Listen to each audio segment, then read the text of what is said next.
La letteratura esaltò fino ad oggi l'immobilità pensosa, l'estasi, il sonno.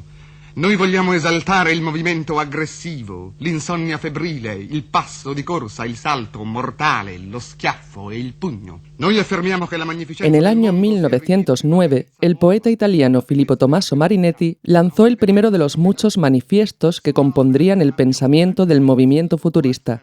Un movimiento vanguardista, contrario a la tradición, a la academia, a la idea clásica de belleza y con el que reivindicó la modernidad, la velocidad y la violencia de la nueva tecnología y los nuevos sistemas políticos y de pensamiento. Noi viviamo già nell'assoluto, perché abbiamo già creato l'eterna velocità onnipresente.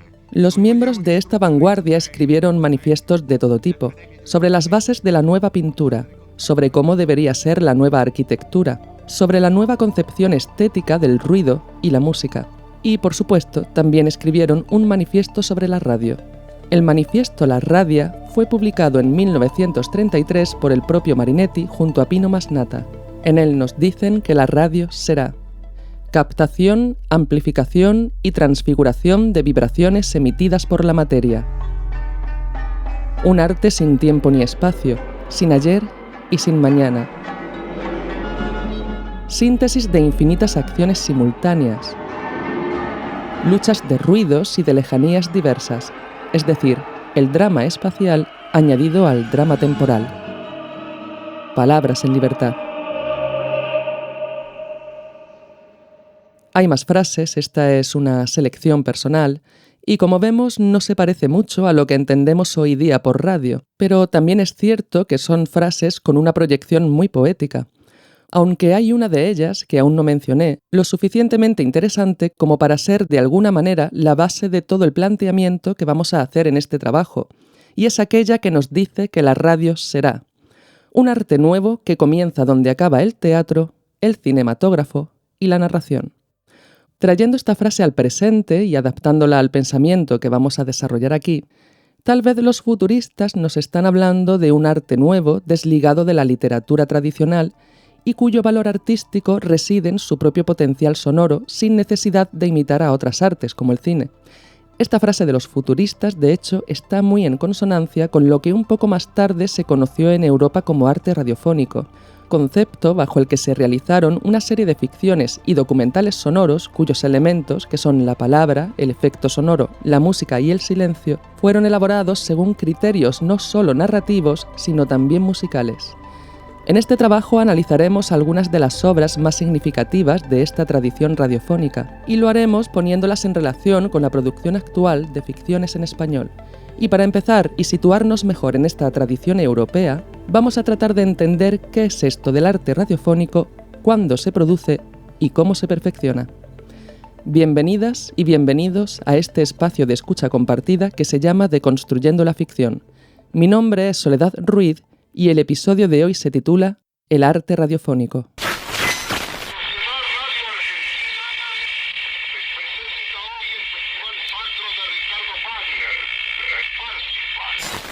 El mar sonríe a lo lejos.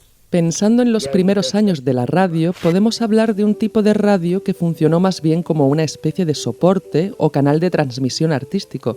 Es decir, una radio que se ocupaba, entre otras cosas, de la radiodifusión de obras artísticas que ya existían por sí mismas sin la necesidad de la existencia de la radio.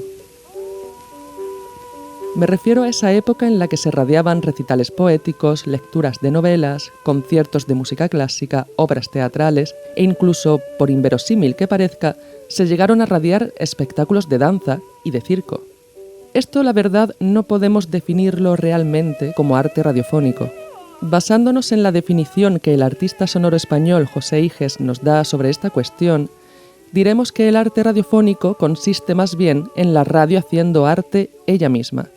Y con esto nos referimos a la elaboración y transmisión de obras que deben su existencia a la existencia de la radio. Sin la radio, esas obras no habrían sido nunca inventadas. Y aunque pueda parecer que este tipo de creaciones tardaron mucho en aparecer, la realidad es que los primeros casos de obras pensadas para el medio se dieron muy tempranamente, en el año 1924. In the radio play, A Comedy of Danger by Richard Hughes, Una es la obra inglesa titulada A Comedy of Danger, que es un radiodrama o radionovela, aquí usaremos sobre todo el primer término, estrenado en Inglaterra bajo la dirección de Richard Hughes y cuya trama se desarrolla en el pozo de una mina. Cuando las luces de los corredores de la mina se apagan y los personajes se quedan a oscuras, lo que hacen es compartir esa ceguera con el público radiofónico. What's happened? Where are you? Here. Where? I can't find you. Here. I'm holding my hand up. I can't find you. Well, right here. Oh, what's that? It's all right. It's only me. Oh, you did frighten me. Otro radiodrama, concebido también en 1924, fue Maremoto, hecho en Francia por Pierre Cusy y Gabriel Geminet.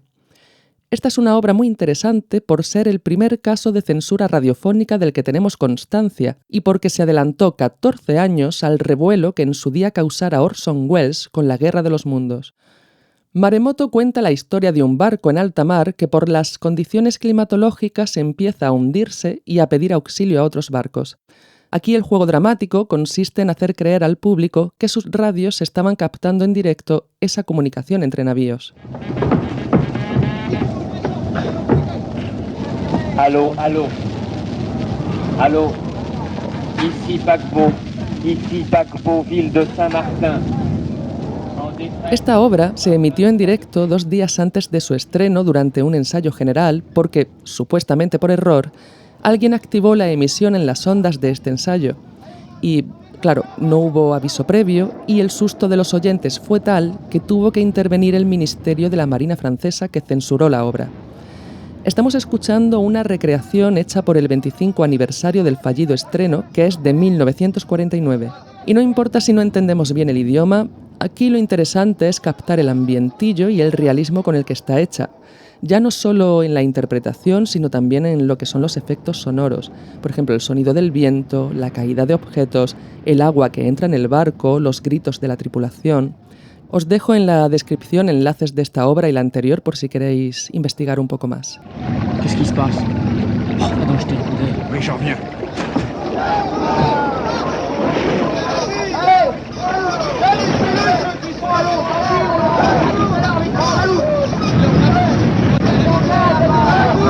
Les ceintures de sauvetage, mon vieux!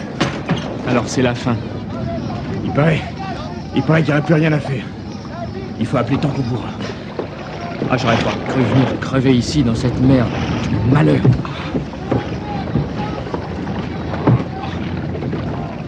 Allô, allô. Allô, allô. Ici paquebot, ville de Saint-Martin. En détresse.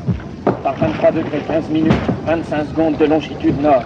Pues bien, a lo que hemos dicho hasta ahora sobre la definición del arte radiofónico, hay que añadir algo más, porque para que este arte se dé no solo basta con que una obra sea creada exclusivamente para el medio radiofónico, como ocurre con estas 2 obras de 1924, sino que también es necesario que los elementos de este lenguaje, los ya mencionados palabra, efecto sonoro, música y silencio, sean conjugados bajo parámetros musicales. Tal vez esta afirmación genere un poco de extrañeza porque alguien puede pensar que entonces las ficciones sonoras se convierten en canciones o algo así, y no es eso. Pronto lo vamos a entender mejor. De momento, y fijándonos en cómo evolucionó el lenguaje radiofónico a lo largo del siglo XX, diremos que este desarrollo estuvo muy ligado al progreso tecnológico, o sea, a la aparición de nuevas técnicas de grabación y de manipulación sonora. Sabed que hasta los años 40, 50, casi nada de lo que se hacía en radio se registraba. Las obras que acabamos de escuchar son recreaciones posteriores. Y por lo tanto, como no existía posibilidad de grabación en cinta, tampoco existía la posibilidad de manipular los efectos sonoros como lo hacemos hoy día. Es decir, no es lo mismo el resultado que da crear efectos sonoros en directo como hacían los antiguos ruideros intentando imitar la realidad, que es justo lo que hemos escuchado en Maremoto, que el resultado que nos da grabar sonidos y manipularlos electrónicamente.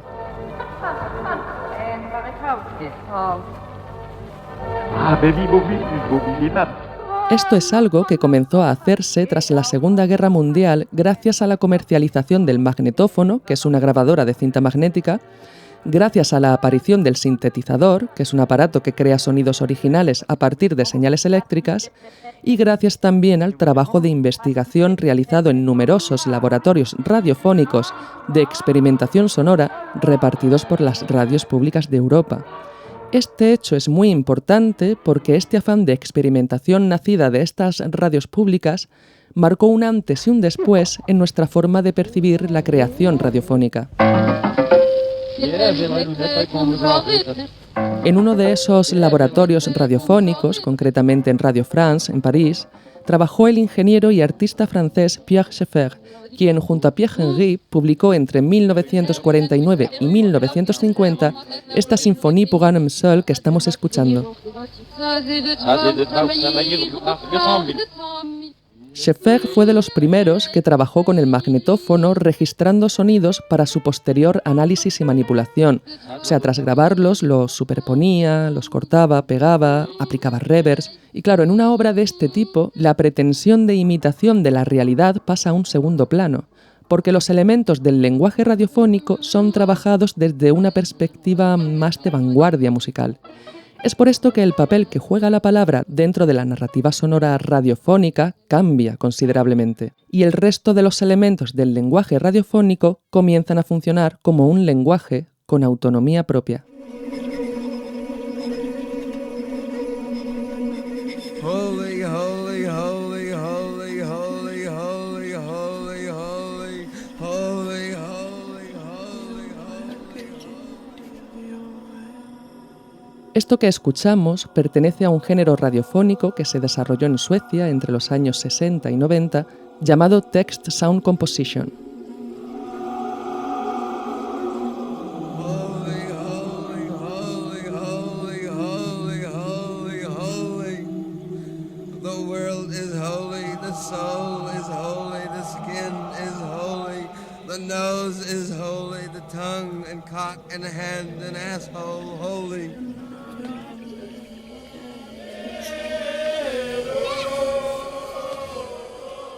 Fijémonos aquí en cómo funcionan los elementos del lenguaje radiofónico.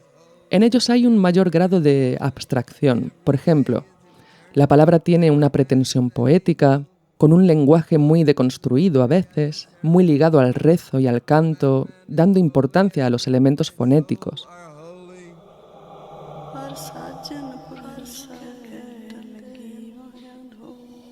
Por otra parte, se introducen elementos de la música vanguardista del siglo XX y el efecto sonoro es también tratado de una manera abstracta y ya no es tan demostrativo.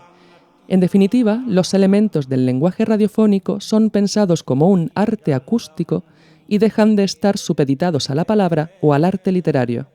En general, se produce un mayor equilibrio en cuanto a jerarquías entre los elementos de este lenguaje.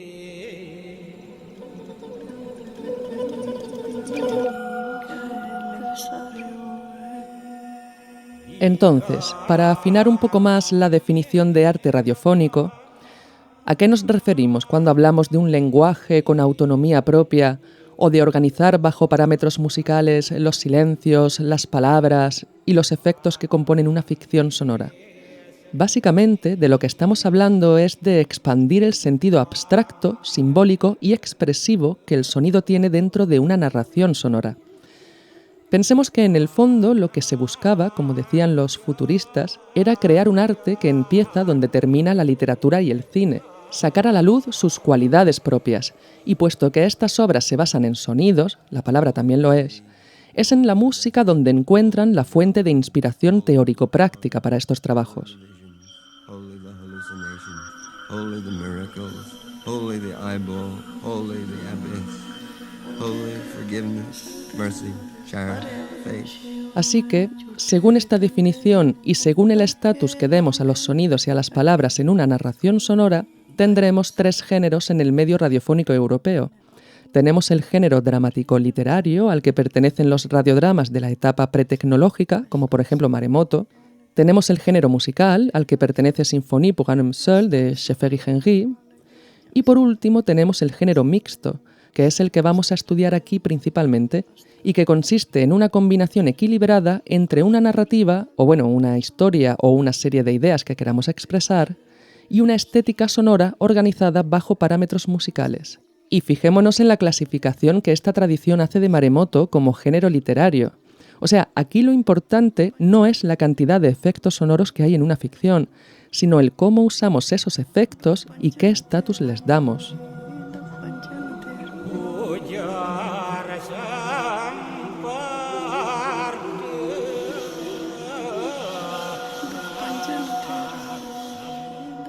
Antes de escuchar las dos obras centrales de hoy, de género mixto, me gustaría detenerme en una obra radiofónica española de los años 40 que me ha dado mucho que pensar respecto a la clasificación anterior. Se trata del radiodrama Pasos, de Antonio Calderón, que fue estrenado en Unión Radio en el año 1946. En esta obra, la narrativa está marcada por el sonido constante de los pasos del protagonista, Arturo Grech, que era, y esto me encanta, mudo. Los pasos del protagonista son los que nos guían por las diferentes escenas y a través también de los diferentes paisajes sonoros. En palabras del propio Calderón, las distintas secuencias son sugeridas y adquieren realidad en la mente del receptor a través del lenguaje de unos pasos. Esto no quiere decir que esta obra no tenga palabras, las tiene y muchas, y salen de todos aquellos personajes que interpelan a Arturo Grech al cruzarse con él en su deambular por la ciudad. Y si queréis escuchar este radiodrama, existe una versión contemporánea publicada en Onda Cero en la que se usó el guión reencontrado de Pasos que, tras 70 años desaparecido, y ahora entenderemos por qué desapareció, fue hallado recientemente en las cajas de mudanza de uno de los sonidistas de la época. Pero esta versión de Pasos no es la que a mí me interesa, porque según nos cuenta Luis Rodríguez Olivares en su libro dedicado a este radiodrama, existió un Pasos anterior, también de Antonio Calderón, del cual no tenemos fecha exacta, en el que no hay en absoluto diálogos, tampoco narrador, sino solamente efectos sonoros, y que nació de la rivalidad que Calderón tenía con un norteamericano llamado Robert Keefe, que se ocupó de la propaganda bélica estadounidense en Radio Madrid por esos años 40. Bueno, a eso y a repartir tabaco rubio entre los directivos de la emisora para ganar favores. Y a quien se le atribuyen frases del tipo: los ruidos de pasos y puertas que se abren y cierran no son radiofónicos, sino innecesariamente perturbadores. Incluso añadió que este tipo de efectos sonoros eran más propios de principiantes que otra cosa.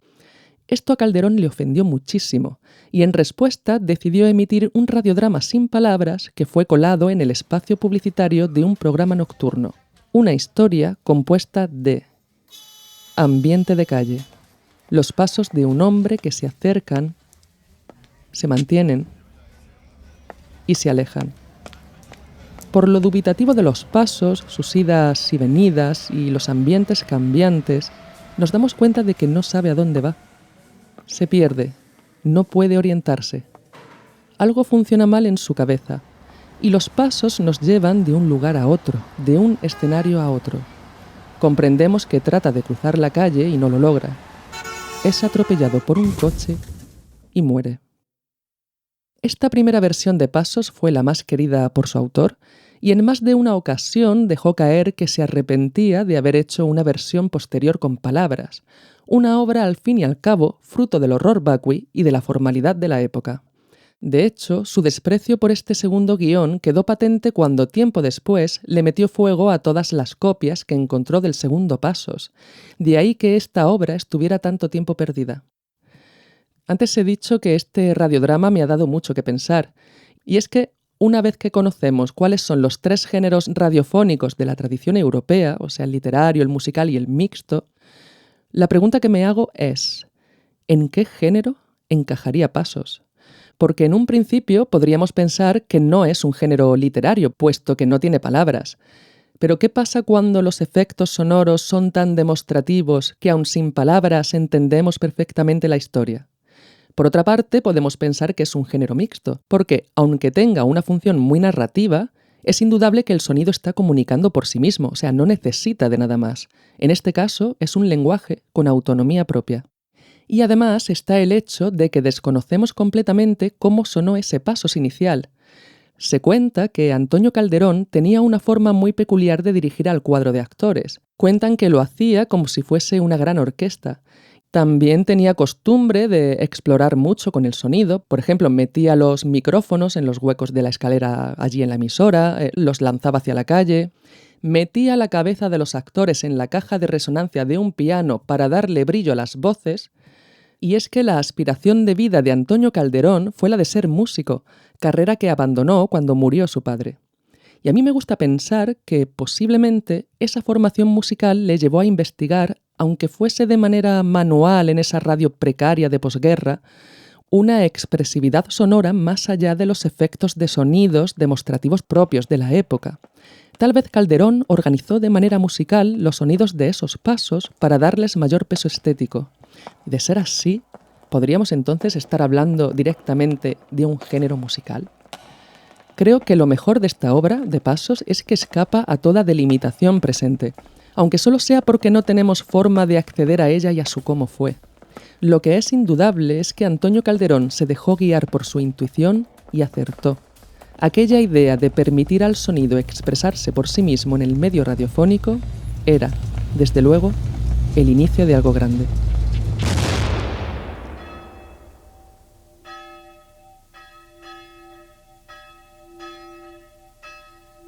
At the end of the war, the silence in Europe is that of the graveyard. En el año 1973, Peter Leonard Brown estrena este documental sonoro perteneciente al género mixto, titulado Bells in Europe.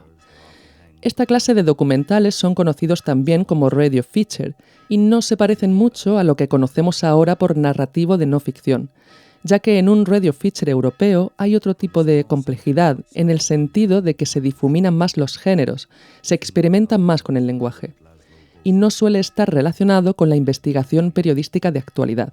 Es verdad que puede haber entrevista, información, reportaje, pero también hay ficción, hay paisaje sonoro, composición musical, poesía.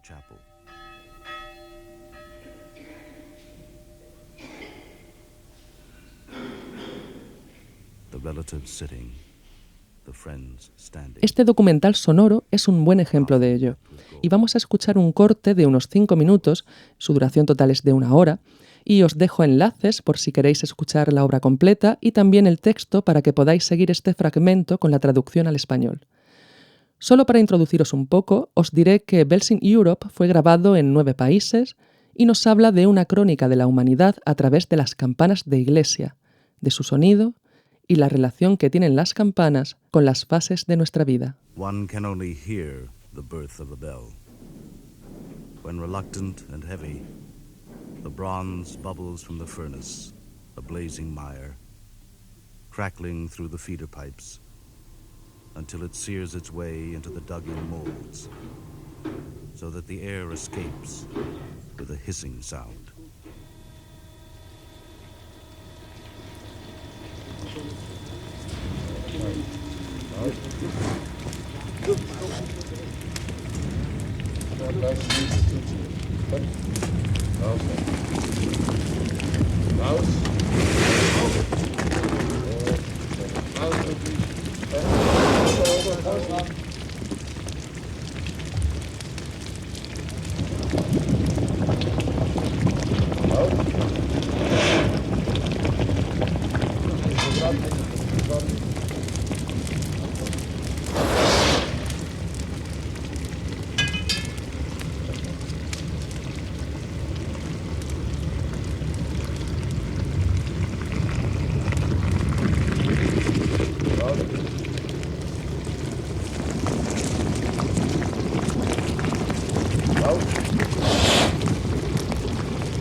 A bell is a cry out of metal, invented because it was vital for man to give alarm of danger quicker than he could run, and spread it further than his own voice would carry. Fire, storm, flood, attack, flight.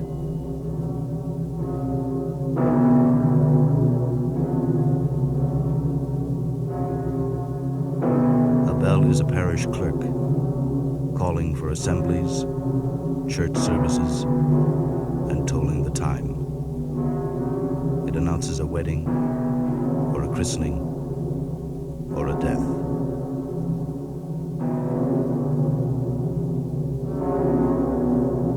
A bell is music. It sings the feasts, glorifies God, and jubilates over peace.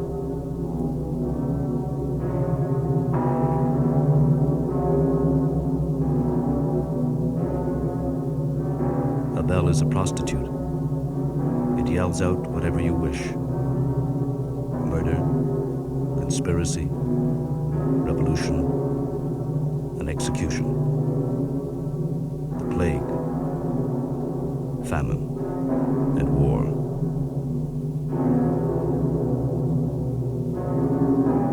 A bell is just matter, copper and tin. And that is its undoing.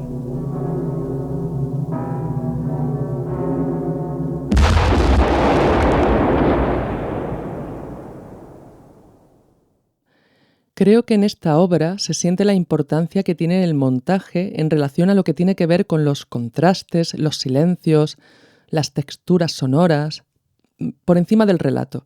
Obviamente el texto es importante, pero también hay mucho espacio para el sonido sin palabras, para las grabaciones de campo. Y esta es una obra de la que podemos disfrutar mucho ya solo con la ambientación, aunque no controlemos el idioma. De hecho, hay escenas en diferentes idiomas y el efecto que esto produce, lejos de restarle significado, lo multiplica al introducirnos en la sensación que nos transmiten esas diferentes culturas. Im Namen des Vaters, und des Sohnes, und des Heiligen Geistes, trag diesen Ring, als Zeichen deiner Treue. Ahora vamos a escuchar una ficción sonora o Neues Hörspiel. La palabra Hörspiel es un término alemán que significa juego de oído, y era así como llamaban antiguamente a los radiodramas en Europa. El Neues Hörspiel, el nuevo juego de oído, da nombre a los radiodramas que se hicieron tras la evolución tecnológica que hemos comentado. Pues como ejemplo de esto, vamos a escuchar un fragmento de Es tout un terme, que es una ficción creada para Radio France en el año 1987 por el compositor Luc Ferrari. Esta ficción pertenece también al género mixto y tiene como peculiaridad cierto estilo documentalista que se refleja en el registro de los paisajes sonoros y las grabaciones en localizaciones reales. Además, es llamativo el tratamiento electroacústico de los instrumentos de la orquesta en la banda sonora. La historia trata de una mujer que decide formar parte de una expedición polar a bordo de un rompehielos. Tiene un comienzo muy sugerente, muy misterioso, y el corte que vamos a escuchar, de 8 minutos, relata ese primer momento en el que la protagonista, sin saber por qué, decide introducirse en un barco que está a punto de zarpar. De nuevo, en la descripción tenéis este fragmento traducido y la obra completa. C'est toujours la même chose.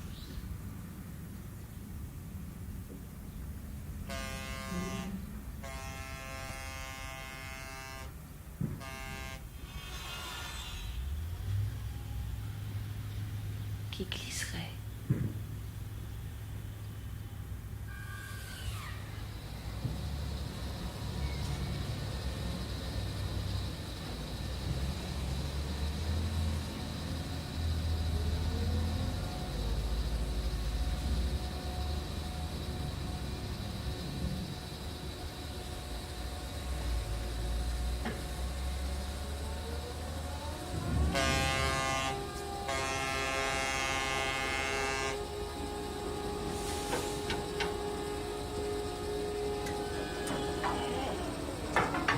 Si j'avançais un pied,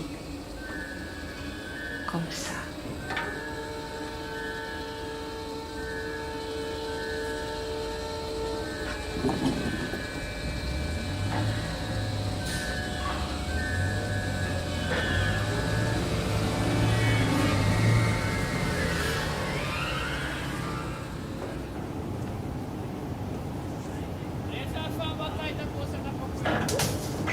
puis, c'est l'autre pied.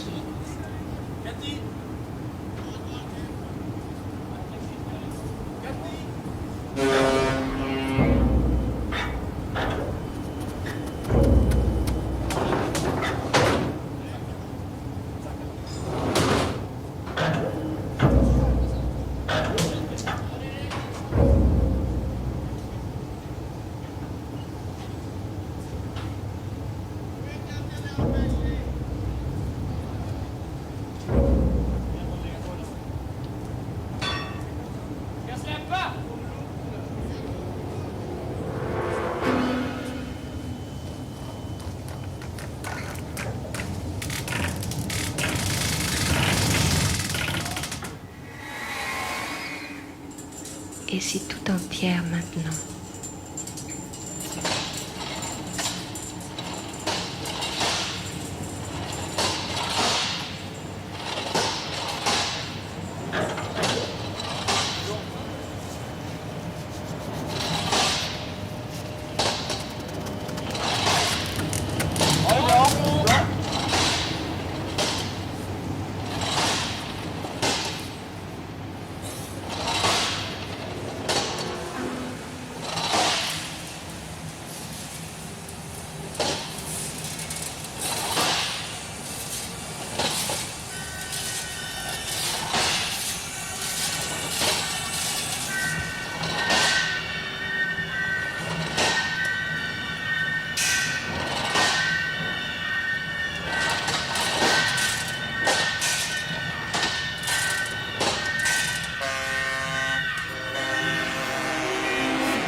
Ils sont 6 ou 7.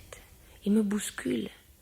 L'homme à la caméra se retourne, sourit, s'excuse et fait signe aux autres de monter sur le bateau. Sa moustache est redressée sur le côté.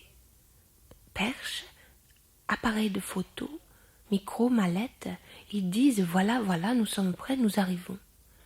La femme porte un feutre noir. Je m'approche de l'homme à la veste rouge. C'est lui qui semble organiser le voyage. Il dit que je parle trop bas, et si je pouvais parler un tout petit peu plus fort.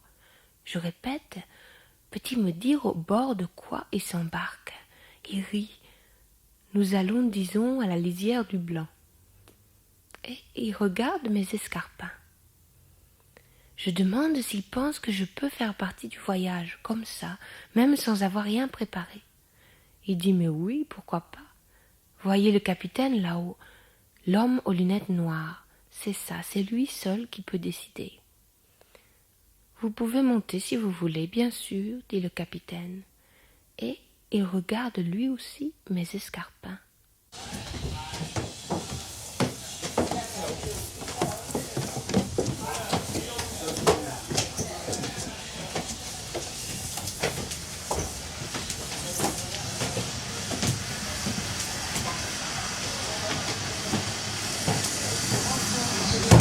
Okay, so we can make a check.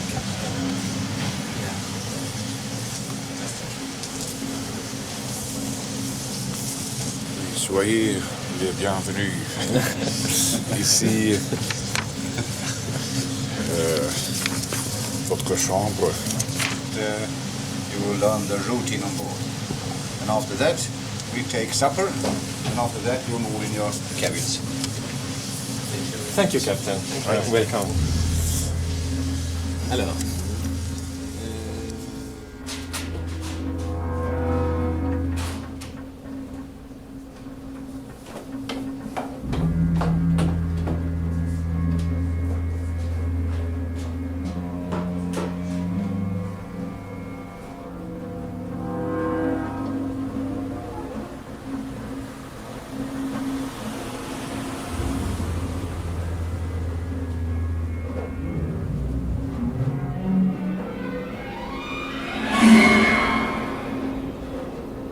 Jag vet inte om jag kan tåla det den här resan.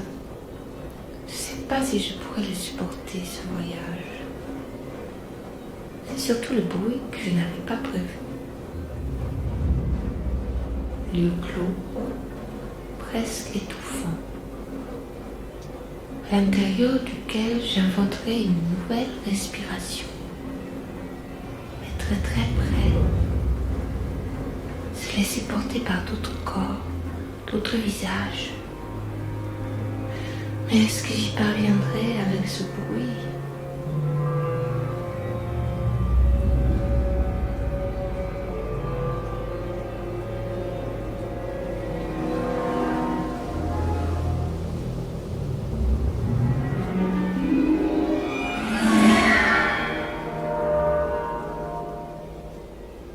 C'est une présence qui devient vite familière.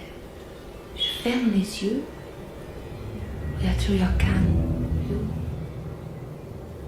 Je crois que oui, après tout, oui, même au milieu du bruit, je crois que je pourrais. C'est toujours la même chose.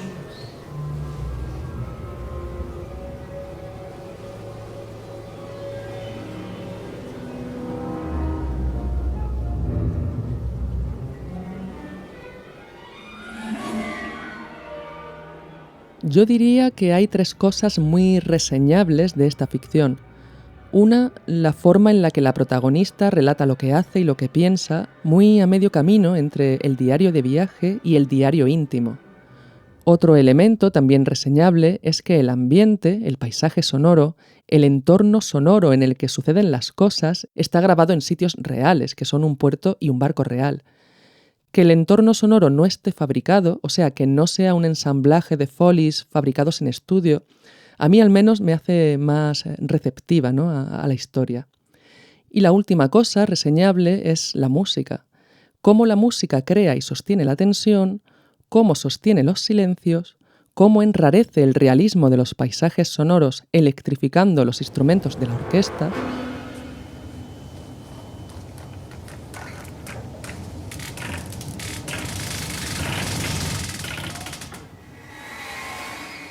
Y cómo enrarece ese realismo también cuando los instrumentos imitan los sonidos del entorno natural.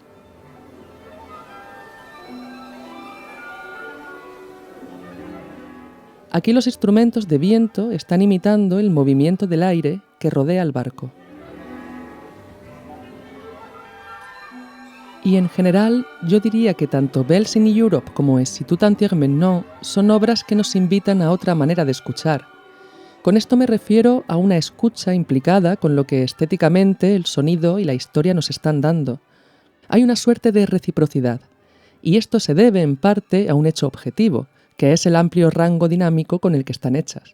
O sea, la distancia que hay entre el sonido más débil y el sonido más fuerte es muy amplia, y en un ambiente ruidoso no captaríamos muchos sonidos.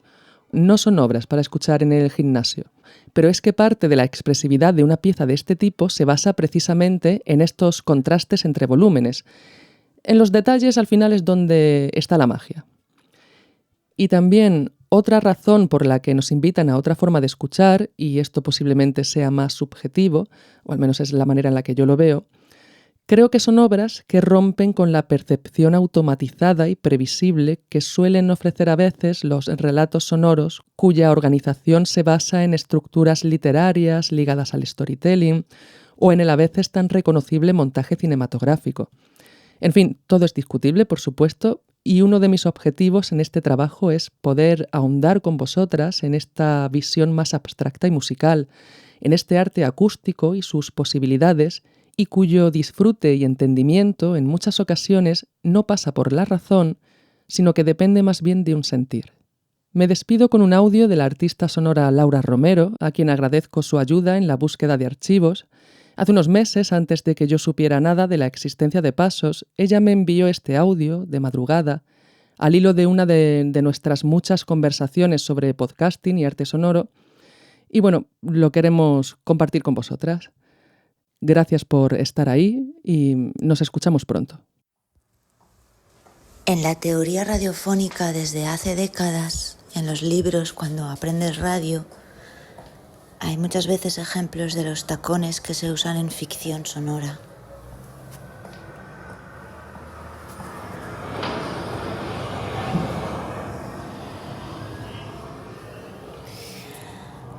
Ha habido obras en las vanguardias en los que el uso de tacones era como fundamental. Luego empezó a decirse que no, que era demasiado ilustrativo, que no hace falta ilustrar unos pasos, pero quién sabe, depende de cómo te lo tomes, ¿no? Si para ti es un transcurrir del tiempo o representa un caminar o un tránsito.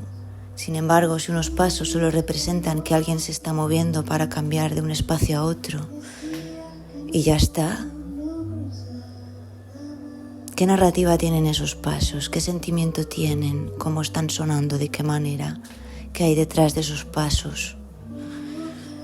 Es como ver a Angélica Lee del caminar en el escenario, ¿no?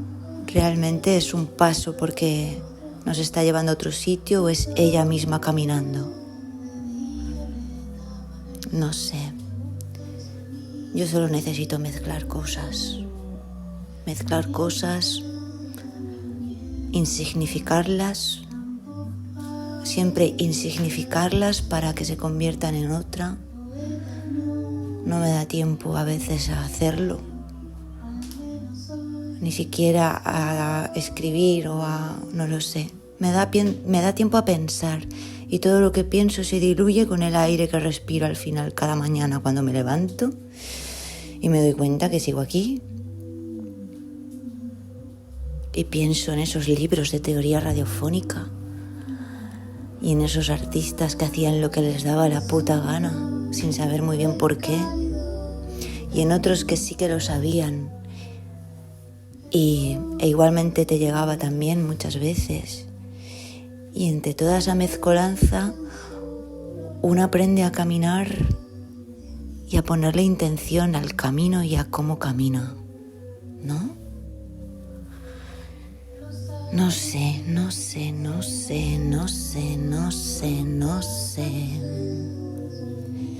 Pero estoy andando mientras escucho cómo camina otra persona que ha creado este programa de radio que estoy escuchando. Cómo va viajando su mente, qué pasos va dando. ¿Es eso también teoría radiofónica? ¿O es simplemente una deriva de quien escucha? Teoría de la escucha. ¿No será eso de lo que tenemos que escribir? Y no tanto del cómo hacer, sino del cómo escuchar.